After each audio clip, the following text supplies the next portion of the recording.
Bonjour, bonsoir, bienvenue dans la vidéo du dimanche. Aujourd'hui, nous allons parler, et je vais avec nous, pourquoi nous?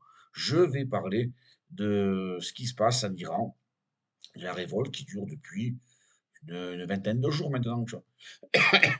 J'ai trouvé un article très intéressant sur la Dépêche et nous allons le reprendre parce qu'il analyse plutôt bien, il résume plutôt bien. Il est d'aujourd'hui, du moment où j'enregistre la vidéo.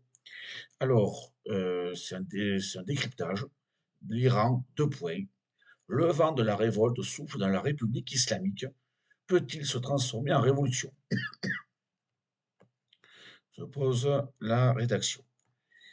C'est un article, je l'ai pas dit, j'ai oublié, d'Anne-Laure de Chalut, ou Chalup, je ne sais pas si on prononce le P. Le, le soulèvement en Iran prend une ampleur inédite, embrasant le pays sous le slogan Mort aux dictateurs. Depuis le 28 décembre, la répression a causé 648 morts et plus de 10 000 arrestations. La révolte peut-elle aboutir à une révolution? Les rares images qui nous parviennent d'Iran font état d'un soulèvement sans précédent. Pour ceux qui ne sont pas encore au courant, Internet est coupé et les médias étant contrôlés par l'État central, les mollahs et la théocratie qui est au pouvoir, il y a peu d'images qui reviennent. Il y a que quelques témoignages qui peuvent nous parvenir, et très très peu d'images. Soulèvement, c'est un soulèvement réprimé dans le sang par la République islamique. Aux quatre coins du pays, les villes se sont embrasées derrière le mot d'ordre mort au dictateur. Quand le grand bazar de Téhéran ferme ses portes, la République islamique vacille. La formule d'un confrère du Nouvel Obs résume bien la particularité de ce mouvement. Pour la première fois, les Bazaharis ont soufflé le vent de la révolte. Donc, je suppose que ça va être un lieu. Alors, je ne connais pas très très bien l'Iran, donc je suppose que le bazar doit être un lieu de sociabilité où, malgré tout, malgré la répression et le poids de la dictature, c'est un endroit où on peut parler et faire passer des idées. Depuis le 28 décembre, il n'est pas retombé, si bien que de nombreux observateurs commencent à y voir le début d'une révolution tant espérée par le peuple iranien.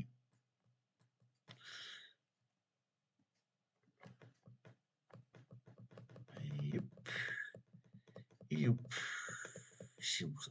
Ah! Aïe, aïe, je vais y arriver, je vais y arriver. Ah voilà. Euh, une accumulation de colère historique. Suite du mouvement, excusez-moi cette coupure, le régime des mollahs, en place depuis 45 ans en Iran, a connu de nombreuses tempêtes.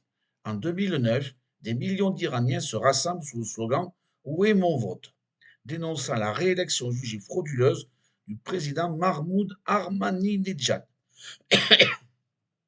En 2017, la révolte du pain se fait entendre dans le pays. Elle aboutira en 2019 à un important soulèvement. Cette fois-ci, ce n'est pas le bulletin de vote, mais le prix de l'essence qui a mis le feu aux poudres. En 2022, la mort de Massa Amini, arrêté par la police des mœurs, ajoute un volet sociétal à la contestation du peuple iranien. Avec le mouvement Femmes, Vie, Liberté, les citoyens dénoncent l'opposition du peuple et en particulier celle des femmes. Le soulèvement révolutionnaire que nous observons aujourd'hui est le résultat de toutes ces colères étouffées dans le sang. Mais cette fois-ci, toutes les luttes semblent converger. C'est tout le pays qui est dans la rue. Le nord, le sud, les grands centres urbains, les bourgades très reculées, les communautés ethniques. Analyse Delphine Minoui sur France Inter, soulignant la très large participation de la jeunesse iranienne à ce soulèvement. Du courage? Non. Du désespoir pour cette journaliste franco pour cette journaliste franco-iranienne. Des centaines de morts.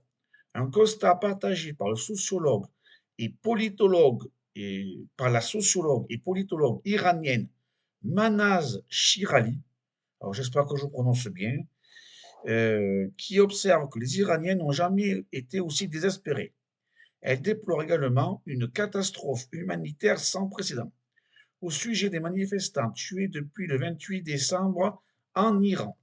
Des images qu'il est difficile d'authentifier montrent en effet des dizaines de sacs mortuaires noirs jonchant les rues principales du pays. D'autres présentent un écran sur lequel défilent froidement les photos des victimes de la répression du régime.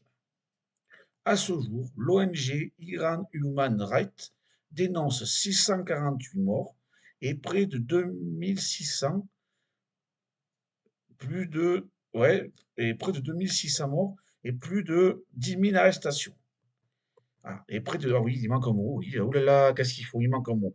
Et près de 2600 blessés et plus de 10 000 arrestations. Un bilan qui pourrait être beaucoup plus lourd. J'ai entendu, je crois, 1000 morts, 10 000 morts. Bon, faut pas, ça me semble plus réaliste comme chiffre.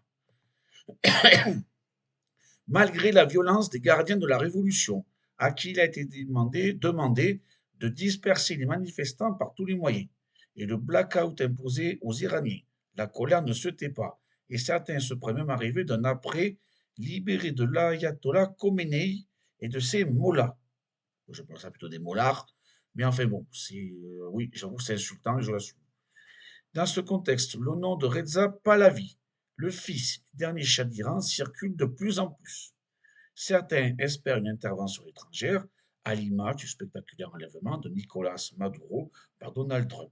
D'autres croient que cette fois-ci ce sera la bonne, que la révolte se transformera en vraie révolution, avec la promesse d'un avenir plus libre pour les Iraniens. Voilà ce qu'on peut dire. J'ai trouvé cet article plutôt intéressant, qui résume bien, d'aujourd'hui, donc d'il y a quelques heures. Il résume bien. Je trouve qu'il donne des chiffres plutôt réalistes. Et j'espère que pour eux, ça va aller, qu'ils vont y dire que, et avec l'aide de la France, l'ayatollah Khomeini est arrivé au pouvoir justement pour faire disparaître ce qui était considéré comme dictature du Shah d'Iran. Si ça se trouve, c'est son fils qui prend le pouvoir. On a mis quelque chose de pire qui était en place.